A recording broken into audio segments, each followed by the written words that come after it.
we made our first $1 million ever in a calendar year. I also had another friend of mine who did a lot of work with lots of politicians. So for me, the goal was to shoot a video that made this brand look like $1 million brand. My bottom number is 33%, my lowest equity deal, and my highest one is like 50%, 60%-ish. This is the Content Capitalists Podcast. We talk to business owners who've used video to grow their businesses to $1 million a year or more. How they did it, what worked, what didn't. Welcome to the Content Capitalists with your host, Ken Okazaki. Hey guys, welcome to another episode of the Content Capitalist Podcast. Today I have with me a guest, and he is somebody who I've met just recently. And he was actually a listener of the podcast. He's like, hey, I want to be on the podcast. And I said, everybody's on the podcast has got to be making at least $1 million. And sometimes I do that. People get blown away. And this guy's just like, I'm in, bro. And he sent me some documentation. I was just like, all right, I think this is going to be an interesting story. Now, here's the thing.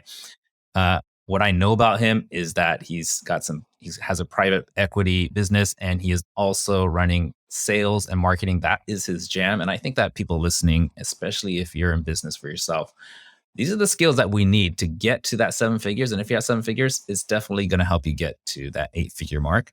Welcome to the show, Tako. Hey man, thank you for having me, brother. How you feeling today?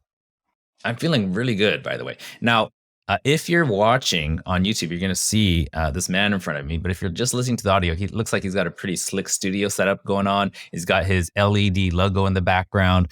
And I think that this is not his first time producing content for video or for podcasts. So, Tako, I'd love to hear a little bit about what is your business? What do you do? Who do you help? How do you help them? Let's hear the short version, and then we'll explore the story of how you got to this stage. Yeah, man. So I run a marketing firm essentially, and I've spent the last 13 years working with a bunch of different brands, just kind of helping them get their brands up. Most of them are startup companies, and mainly in the online educational space. And so I spent the last 13 years helping a lot of brands just through ads and through videos gain bigger audiences, make a lot more money. And that's pretty much been it. I mean, we worked with a lot of different brands in different spaces. So online educational companies, we worked with affiliate networks, we worked with realtors, real estate guys, food brands, all churches. Any brands that you're allowed to mention, like without getting in trouble? Something that the listeners might know. Without getting in trouble. Well, I recently got in trouble when one of my clients, who's somebody I worked with, right, was very high profile, and he didn't appreciate that I put out just a social media post talking about some work we did together, and I was just like, damn, some people really have they're protective about everything. So I'm a bit more careful now than I was let's say 3 months ago. Yeah. So a few of the bigger brands that I think you would. Just trying to think. So one of the bigger online educational academy that I do a lot of work with right now is called Wealthy College Kid. It's ran by a girl named Christiana Hurt. She interesting enough, I met her in Orlando when she had a day job, and so this was just a few years back, maybe 5-6 years ago, and just last year we did like 8 figures in the middle of COVID. Which is pretty dope, considering she was just a Wingstop girl or whatever. But I've worked with her for the last couple of years now, and it's been pretty dope. I've worked with some other food brands, which I won't mention, some church brands that I can't mention either. But the space has been interesting. It's been interesting to say the least. A lot of your favorite adult websites I did a lot of ads for back in the day when I first got started. That was really different. What's interesting? I just got off a call with somebody. I'm not going to mention their name, but they were actually one of the founders of Pornhub. And yeah. They're interested in working on their brand too. Yeah. Okay. So I did. We're all adults here. Yeah. So I did a lot of affiliate stuff with Pornhub years ago. Okay. Yeah. So that was, we made our first $1 million ever in a calendar year with Pornhub ads. Yeah, that's where for some reason the money just attention goes, well, money goes where attention flows, right? Or money flows where attention goes. Either way, it's a very lucrative business, and a lot of people say, and not wrongly, that actually pornography is what is pushing two technologies really, really hard. And that number one is video streaming, video quality, cameras, all that is being like pushed forward by the porn industry simply because people want it on their mobile phones for I can't imagine why. Maybe on their iPads, they want it on demand, and in their hotel rooms, right? So this is what is helping people to come up with better video server technology, better streaming speeds, better compression technology, better color, better monitors for all these devices that we're talking about. And a lot of times there's just not enough money behind industries, and that's why a good idea dies. But this one is just not going to die. So people keep pumping more research and development into the internet speeds, all the technology that goes into making a video experience, and that filters down into the child friendly stuff too. So everybody benefits. So it is a strange phenomenon, and the same thing with the gaming industry. There's the whole adult gaming side of things, and developers they cut their teeth a lot of times on adult content, and then they go into other stuff too. So that's super interesting. Yeah, that adult space was very, very interesting to navigate. Mainly because I've never ran ads in that way before. I realized how important numbers were working on those porn companies back in the day, Pornhub, X Videos, RedTube, iPhone Access, all those. Numbers are really like, if you don't know your numbers, you're not going to be profitable at all. And so back then we didn't have, there wasn't a lot of you could. When you say back then, how long ago was this? So this is probably about 6 years ago, 7 years ago. Okay, that's not too far along. You weren't allowed to run on your normal marketing platforms like Facebook ads and Google and YouTube. So you had to really think super outside the box. You had to be really, really good with your landers and your funnels and your upsells and downsells and all that shit. And the porn space was very educational for me. Like I definitely feel like I got I sharpened my sword, I would say, in the porn space, because it's really hard to convert out there because of just all the stuff that's available. Yeah. I was always curious because I know that a lot of them have these premium membership things, right? And now OnlyFans has completely, shortcutted that whole process. But when people, these platforms, I'm wondering if they make more money from ad revenue, like the pre-roll videos and stuff, or from memberships. Do you have any idea? Yeah. So for a long time, it was really only ad revenue for them. The membership sites aspect of it, they try to take it off. They launched at one point with membership, and I think just like a few years back, Visa and MasterCard completely banned them or whatever. So there was this whole thing on the news where none of the porn companies could process any transactions anymore. Things got really weird for us on the affiliate end as well, so we had to quickly pivot. But I know for a fact that for a very long time it was mainly from ad revenue, not necessarily the membership. Is that because people can, if you have an ad client, then they'll do a wire transfer versus memberships need a credit card? Is that the logical reason? Yeah, and the other thing is that because a lot of these guys are people who are on these websites, they're like family people, right? And so there was this prepaid card thing that was like a really big deal that we were getting a lot of feedback on, where the wife's not going to see the credit card bill, right? Yes. So they would go get the prepaid cards to put everything on there. And then the issue was that the prepaid cards weren't able to get rebuilt. So there was a lot of, I just remember, 5-6 years ago, just being a lot of running into a lot of headaches with rebuilds, and our rebuild numbers not looking the way that it should. And that's not really something that you could really control. You can say but so much on the ad, like, hey, you should use a real credit card or you should use a real debit card. But if people are trying to hide stuff from their wives or from their husbands or from whatever, then, people are going to try to find ways. So yeah. But I do know for a fact that for a long time, ads was really how they made their money.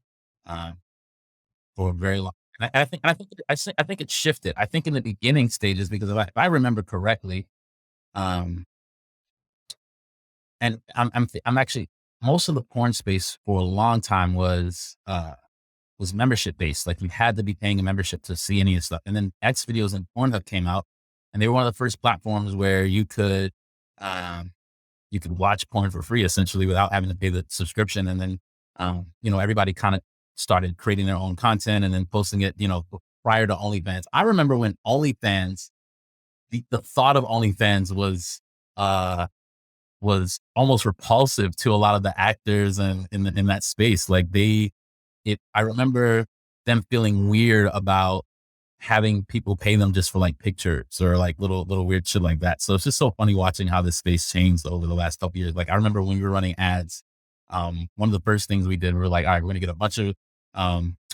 of girls who are dancers or whatever, or who are trying to go do late night Craigslist hookups or whatever, and we'll just pay them to shoot some videos, and then we'll cut off your head and make sure that nothing is being exposed so no one knows who you are. And I remember those, like, we sent out so many emails and so many DMs, and like those girls would reach out and like cuss us out and be blocking us. How dare you? I'm not going to sell you this picture for you to, it's just like, it's weird. I'm definitely going to use whatever you want on the internet with it. I'm like, this is weird. Like, you know what I mean? So, yeah, man, it was just, the adult space was a very interesting space, but I think I love the point that you made about how much those spaces kind of push and pioneer the choices that we make digitally, in terms of like cameras and quality, and even with like the cameras and shit that they use with our phones and stuff like that. Uh, yeah, dope stuff, man. I had a lot of fun. I'm grateful for my time. I'm super grateful for my time in the adult space, man. I'm super grateful. Okay. Okay. I think that I told the story on the podcast before, so I'm going to keep this super brief. When I was 16 or 15, the very first money I ever made online was I was just playing around and I found some nude models, right? And I'd stick a celebrity face on it because I couldn't find a nude of this person. And I stuck it in some forum. The guys are like, "Where'd you find that?" And I'm just like, "I made it." And it's like, "I'll pay you $300. Could you do this person?" I was like, "Sure." I'm a 15-year-old kid, and I don't think I even actually got the money because I couldn't figure out at that age how to get money paid to me. I don't think there were many options, right? And I'm in all the way here in Japan. So but that was my first online, side hustle. And so, it all comes back to, what are people going to do when nobody's, when they could do whatever they want to do, right? within some limits. I want to go to, that what first got you started in like the first business venture you had? Could we talk about that? How old were you? What did that look like? So my first business venture ever.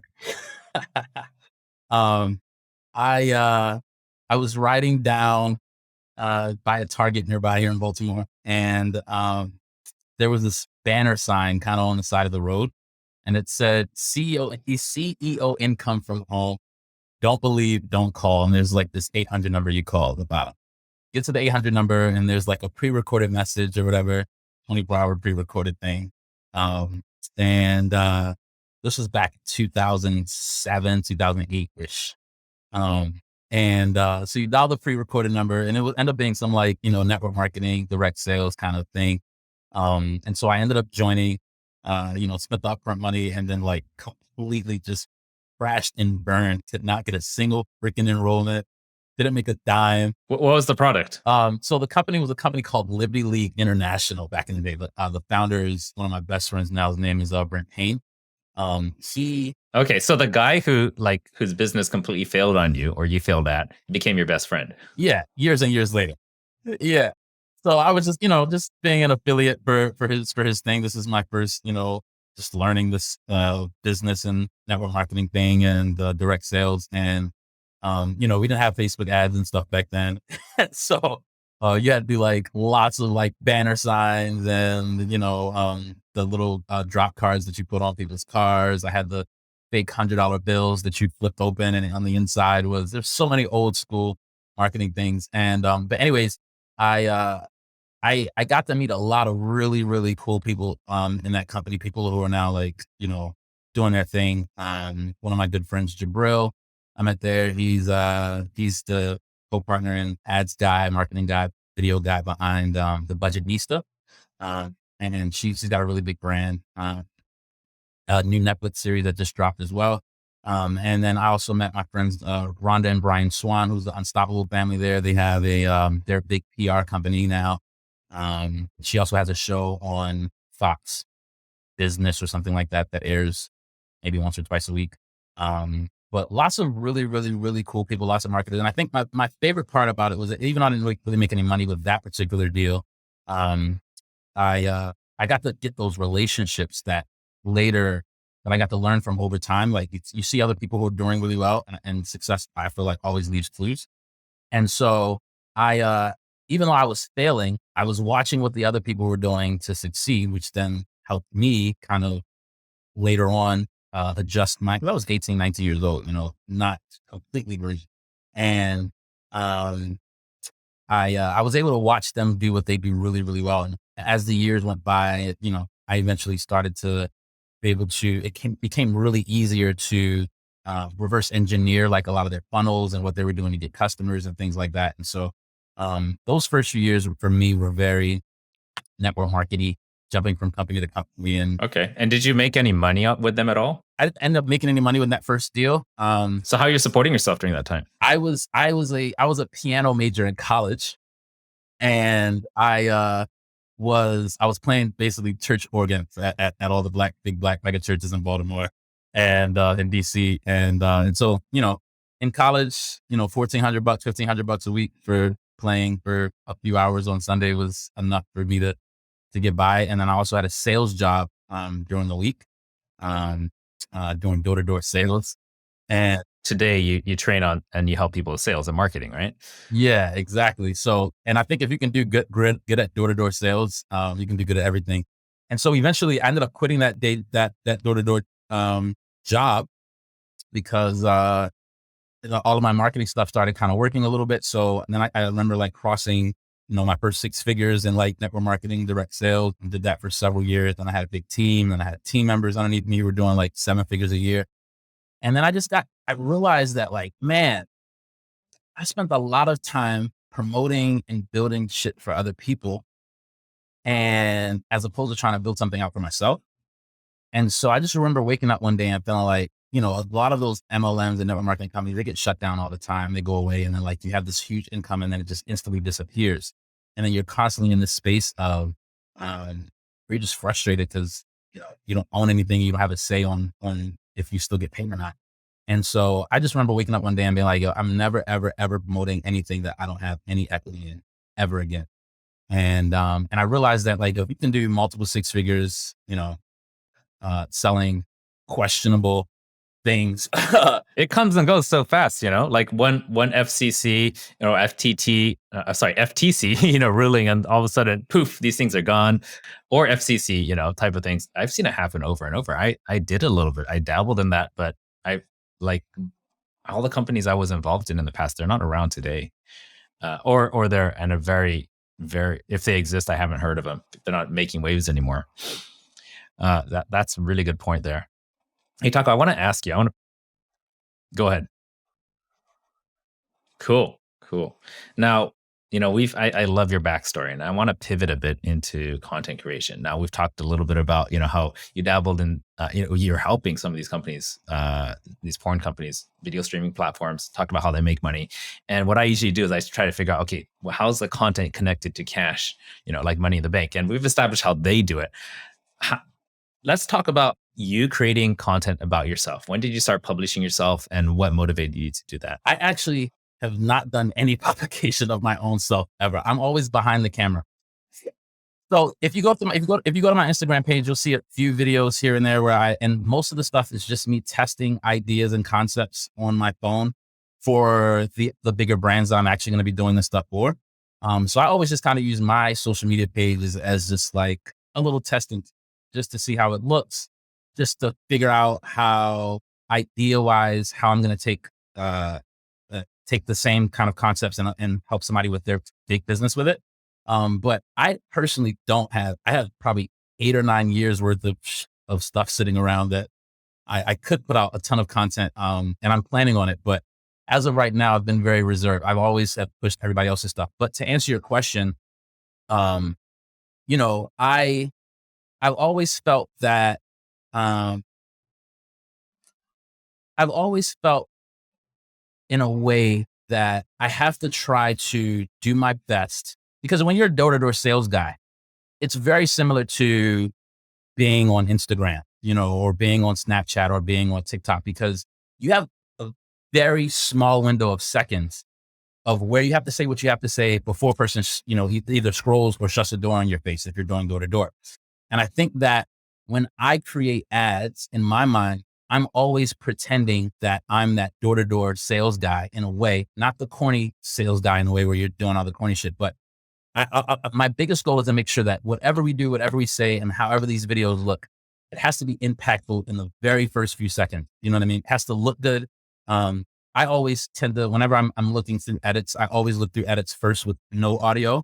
And because I feel like in most people's stuff, they're going to be on mute anyways when they're scrolling. And so if it visually is not captivating, they're never going to hit the unmute button to then watch the video. So I'm really, really big on it looking the way it needs to look, which is why, I work with the guys, my partner, the way, but he's really great at that. And then from there, I'm always just thinking about script and message, like, what are we trying to convey here? If it's a new brand and they haven't made a dime or no one knows about them, then I'm always going to lead with stories first, because there's a gazillion people on the internet who's offering whatever product you're also offering, whether it's a course or whether it's a mastermind or whether it's ebook. Do you do e-com stuff too? Yeah. So, Wealthy College Kid is an e-commerce educational brand. And so, yeah. Wait. So e-commerce is usually like what I imagined it was, like a physical product being sold, like what you find on Amazon and stuff. Yeah. So we have courses on Wealthy College Kid that basically teach people how to build e-commerce brands, to build out Amazon stores, build out FBA stores. Oh, okay. So you're helping somebody build their brand. What she's actually selling is a digital course, but what she's teaching people to do is sell e-commerce. Got it. That makes sense. But what I mean is, have you advertised or promoted for brands that have a physical product? Yes. So we've had, I've had a handful of brands so 21 Day Fix was a brand back in the day. I don't know if you remember them. I think they ended up being bought out by Beachbody, if I'm not mistaken. But yeah, physical products, nutritional stuff. Because I'm about to launch something in like literally next week. I'm in San Diego and I've got this launch event for a physical product. It's called the Go Box. I kind of described this to you while we're on a break. Yeah. Is that for traffic and conversion? Yeah, I'm going to be there. Oh, very nice. I might run into you. I haven't decided if I'm going to fly out there yet. I've got a booth there, so you got to drop by. Oh, yeah. I definitely got to come see you there, man. Yeah, I've got a booth there. If you need a pass, I got a few left. So I'll give you a pass. For sure. I appreciate that, man. Thank you. But yeah, it's my first physical product.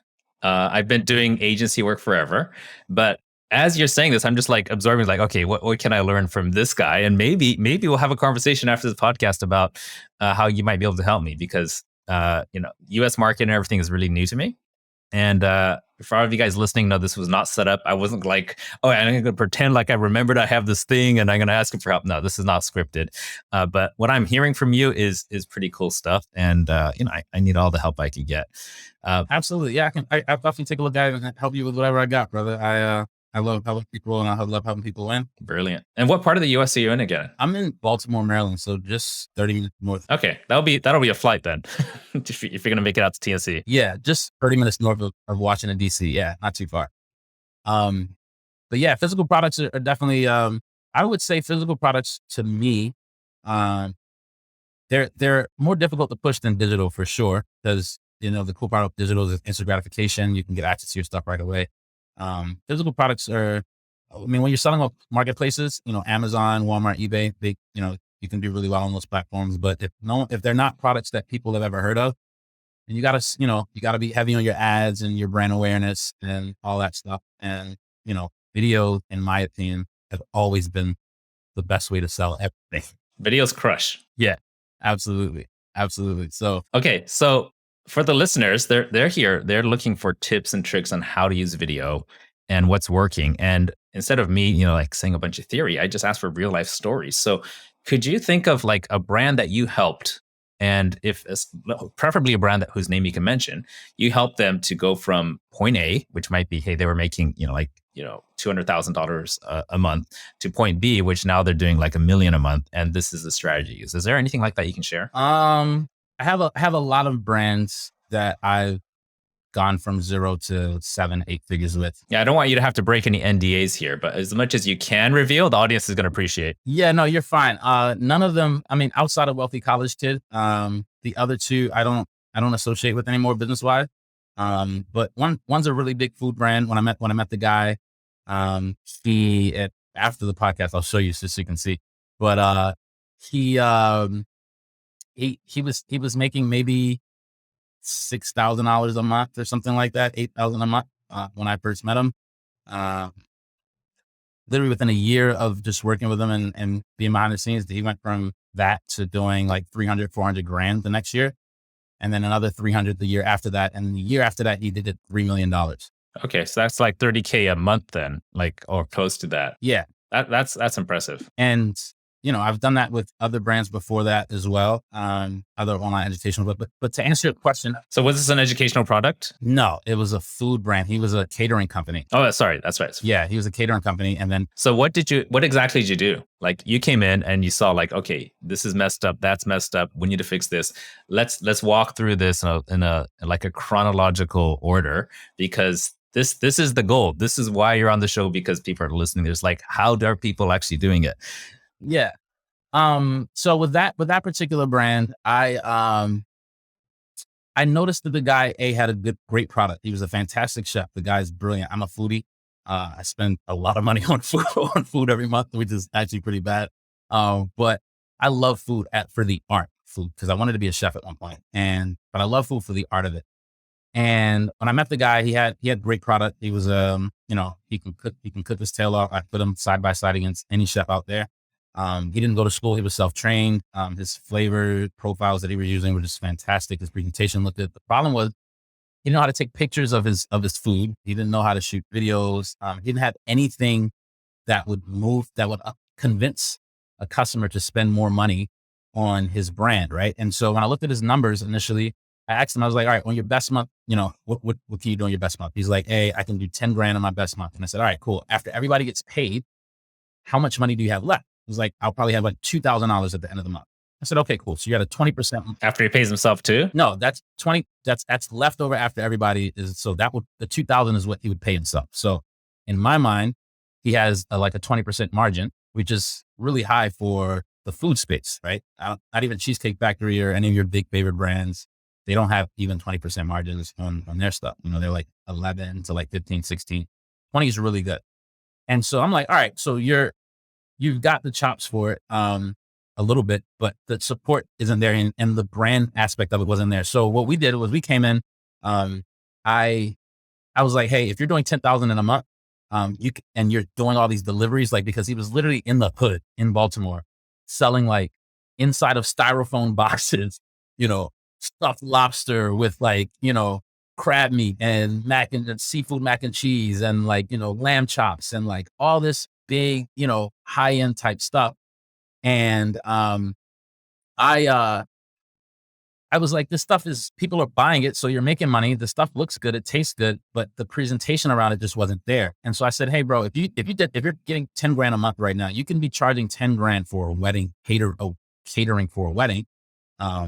And you do less work and you still make pretty much the same amount of money. So your goal should be to not do the smaller transactions. Is how do you change your brand so that you can demand the $10,000 or the $15,000 for the bigger ticket things? And I think a lot of businesses can think about this in the same way. So I'm glad you use this as an example, because I think this could apply to more businesses than, I would say, more so than digital products and stuff like that. But so we basically came in. I had an uncle in Florida who has like a $2 million worth of wine in his basement that he can't drink anymore. So he flew into, how does that happen? Yeah, that's a whole nother story in itself. Okay. He gets gout now. I think we're going to get to know each other real well. Yeah. Because I got to know that story. $2 million of wine that you can't drink. Yeah, he can't drink any of it. So when you're here, we got to just pop one of those bottles open.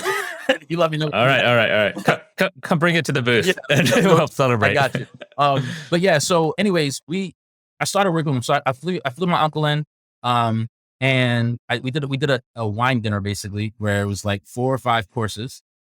And then my uncle, him and my uncle came up with the menu together, and my uncle was basically pairing a wine with his food. Right. And so now the brand doesn't look like a brand where people are riding around and dropping off, expensive food in styrofoam boxes and hood anymore. So we shot this video, and so that he could start to look like a brand that people can spend money on. So we shot a story video where he got to tell his story about who he is, how he started learning how to cook, and there's B-roll and all the good looking food, the wine, their cigars. I also made it in a point to make sure that everyone that we invited to the dinner were people. I was specific about the people that I invited because I wanted to make sure that everybody that came into the dinner would be able to contribute to his brand, either through relationships, or through, gigs or whatever the case might be. So I brought a guy there, who, he has a transportation company. Anytime somebody's in DC, a celebrity, they use his company to move all the artists around. So, your big time artists that are doing concerts and stuff like that. So I knew that a lot of his clients probably wanted private chefs. And so I was like, hey, this is a guy you need to have here. I also had another friend of mine who did a lot of work with the public school systems inside of Baltimore and DC, and lots of politicians. And I knew that he had relationships of people around him. So for me, the goal was to shoot a video that made this brand look like $1 million brand, because we were using really expensive wines that day as well. And people who were in the wines would recognize it in the video. But then the other thing was I also made sure that we had the right people in the room so that when these videos are created, those people that were there can feel comfortable introducing this brand, this food brand, to their clients, their network, and their audience. And so we started with that. And then right after that, things kind of took off a little bit. I built out their website for them and, helped to get merchant accounts and got their first business loans and business lawyers and all that shit. Things took off. But then we did another shoot in Dominican Republic. So is all this happened? Like, what's the time frame from when you guys shook hands and said, let's do this together, to when you were able to organize this shoot? Yeah, this happened within like 3 or 4 months, because I hired the guy initially just to do my meal preps. So I went on this big world tour one day.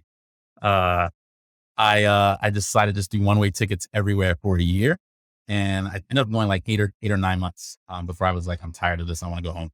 And by the time I got back home, I was huge. I was over 200 pounds. It was the biggest I've ever been in my life. And I just was trying to find somebody to just do meal preps for me. And so that's how I met him initially.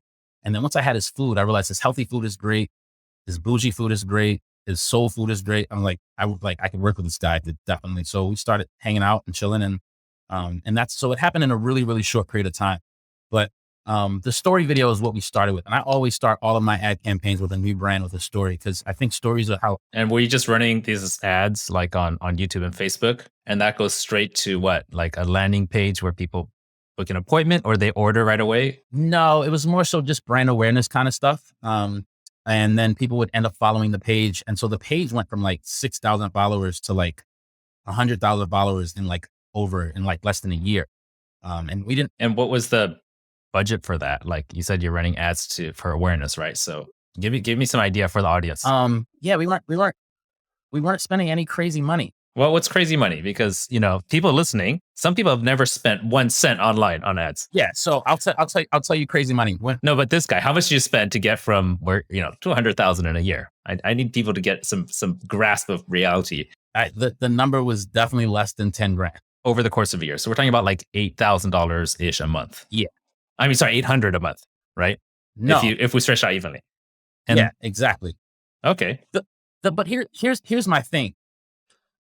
We didn't really need the ads because the pictures and the videos were going so viral really fast. So once, I kind of showed him how to like shoot pictures, how to edit his videos. And once he started working with my partner and just, getting content out there, people were just sharing. The cool part about food is that you can post one good picture of food and then 100 people are clicking on it and they're sending it to their friends, and those people now following. So we kind of rode a viral wave versus more so of a push campaign, right? Yeah, because with other platforms, other things like with like Wealthy College Kid, or when we were doing the porn stuff back in the day, it was very, very ad heavy. You didn't have, cool food pics that make people hungry. And then, so you had to spend a lot of money on ads. So to answer your question about a lot on ads, like I remember, at one point wanting like spending $10,000 a day on clicks, and doing that consistently for months, you know what I mean? And then I've also been in situations where, you're spending 10 grand in a day and then it's not converting that well either, and some days it'll do. Let me ask you a question, because you probably get this a lot. I run we started doing total social media takeovers for our clients, because we create, beautiful media for them. We give it to their team, and they're supposed to have a team of professionals. Sometimes it just sits in hard disks picking up dust, or sometimes they post it all wrong, there's no description, there's no SEO, there's just wrong time of day, wrong thumbnail, all that stuff.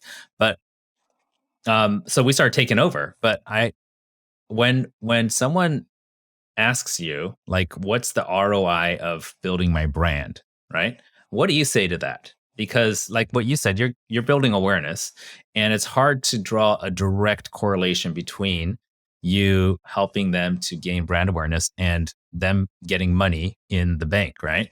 So how do you say that? Because you must get that question from time to time. Yeah, I don't really get that question a lot because all of my shit converts. So, So wait, but then you said brand awareness, but brand awareness is not like a direct correlation. So are you doing brand awareness plus conversions later on or something? Yeah. So as the brand is growing, so when I think of brand awareness campaigns, I'm thinking of like campaigns that are helping you get more followers. And the more followers that we're getting, the more sales we're getting through transactions. And so you're having a ton of people coming in looking to do private dining, or people looking to do catering. So there is still semi-measurable. If I wanted to measure it, I would go back and do it. But at the end of the day, I didn't have to do that much, because we were only coming from, trying to beat a $6,000 a month. You know what I mean?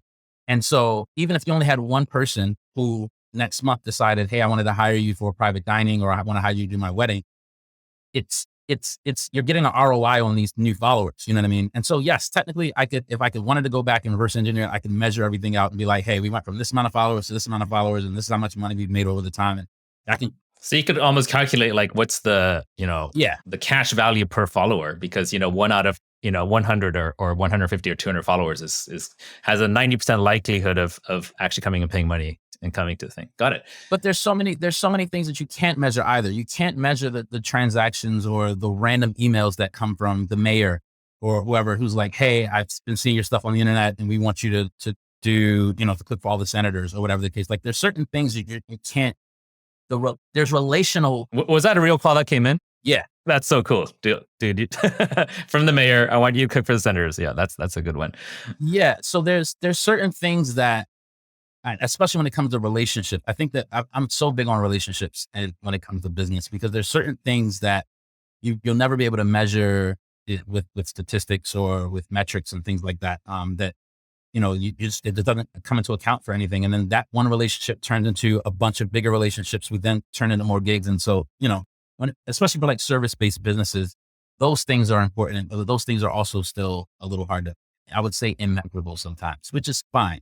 Here's something I'm curious about is you said that you come in and take equity in some businesses in exchange for your branding, marketing, sales, and online systems expertise, right? And execution. So in most cases, like you said, he's making $6,000 a month, and then you started investing like $800 a month into ads and stuff. So is that out of your pocket, or is that like a collective pool, or like how does that work? No, that was him in that particular situation. That was him I taught him how to run ads, and he was running his own ads, and then he'd just throw in whatever money he felt like throwing in at the time. And if he didn't feel like throwing it in, he didn't need to. But there was another part of your question that I wanted. So you're profiting pretty well, right? Like from this, what you put into these businesses. If you're going from $6,000 to $300,000, man. So yeah. So when they're doing well, I do profit pretty well. My bottom number is 33% for my lowest equity deal, and my highest one is probably like 50%, 60%. So you're owning 50% of the business. People are willing to give you half of their business to help them with branding and marketing. If I'm taking them from nothing to $1 million, you're absolutely going to pay me 50%. Absolutely. That's a big chunk, man. That's a big chunk. And do you have like buyout options? Like if like they say, hey, I need the option to buy back my shares at a certain after a certain amount of time or something. Yeah. So the buyout will work based off of the valuation of the company at the time of the buyout. But most people, because I build relationships with these people, most people don't ever want to. I've never had a person be like, "Hey, can I buy you out?" Because I've been pretty pivotal in a lot of their growth, and a lot of it, I think, too, is also fear for them. Some of it too is just because of how I leverage things. I tried my best to make sure that I'm touching the important aspects of the business that constantly generate revenue and things like that. But I've never been in a situation ever where a person was just like, hey, let me just buy you out and we keep it pushing. Because the issue is that like most of these people haven't been running businesses as long as I have. And so the choices and decisions that they have to make later, if I leave, going to become scary, That's right. That's right. and most of them don't have business friends. You give enough reason to stay that they don't need to or want to leave. Yeah. I feel like if you're super valuable, people are going to want you to stay because we're all winning together. Was there ever a situation where you got like figuratively conjoined with somebody and you regretted it? Like, oh crap, this is not working out. Okay. Without naming names, could you tell us like a little bit about that? Yeah. That that food that that same food brand. Oh no. That's why we're not saying names. Got it. Yeah. That same food brand. So with them, for me, uh, I, especially for newer businesses when they first getting started, like I have other things happening. I have tons of e-commerce stores that I'll always be okay, but when new brands are getting off the ground, I do my best to make sure that they take care of themselves first. So what I always tell these new brands, especially if I don't really work with new brands anymore, but I used to. But I would always tell them like, hey, let's just get you to 6 figures. And that way you can pay your own bills. You can take care of your kids. You can take care of your family. And then after that, I'll jump in and then we can work out, numbers and things on the back end because it just, for me, as a person, it ethically felt wrong for me to demand what I would normally demand for a business that's not quite there yet. You know what I mean? Because oftentimes too, that money is going to be needed to pay for things like, lawyers and to pay for, camera crew and to pay for edits and to pay for, back end softwares and all those things that are important, staffing. And so I think that it ended up working out really well for the business owner because it was like, hey, this guy's coming in. He's not taking any money off my plate right now. He's only adding and I'm only paying him based off of the stuff that he adds. You know what I mean? So I eat what I kill. Yeah, you got to water those saplings before you could pick the fruit off the tree, right? Exactly. So I never take from any brands or any businesses prematurely because then it just sticks money in my pocket, but it doesn't push the thing forward. And so I think because I move the way that I move like that, people are like super comfortable with it and it feels healthy for them. It doesn't feel like I'm taking from their business. You know what I mean? It's always a feel of giving to them. And then we get to eat from this together, this meal that we created together. And so, but yeah, with that particular food brand, it was a situation of what I like to call money drunkenness, where, someone who hasn't had those type of numbers before or hasn't created those type of situations or have built anything like that before, once you go from struggling and not being able to pay your own bills and then, and needing help for those bills, by the way, from that same marketer. But once you go from there to doing 3 million in such a short period of time, I always felt like money exaggerates who a person already is. You can always tell a person's character by who they are when they don't have any money at all and who they are when they feel like they have a lot. So are you going to be the broke person on the street who's going to rob a person or at the bank to get your money? Or are you going to be a broke person who's going to go and try to trade a service or do things ethically you get these people who get a shit ton of money and then they become even more greedy or they become even more selfish. And that situation for me, it just ended up not working out well because it got to the point of, hey, I'm making all this money now and I did this on my own. And it was kind of like, but that's not true. So I'm big on character. I'm big on integrity, and I will quickly walk away from any brand that I feel like personality wise it just didn't work out. I'm happy. I'm happy for the brand. Every time I go out to places and I hear people talk about, hey, I went to this restaurant, like there's a small smile that happens inside of my heart. It's like, yo, like, damn, that's cool. But then there's another part of it that's like, damn, it's pretty fucked up. I hate that place. I want you to say, don't go eat there, but I would never do that. They like that brand won. There's another person who is now able to out there to help, a guy that used to be our friend is now able to pay his own bills and take care of his family and do all that cool shit. So it's still a win.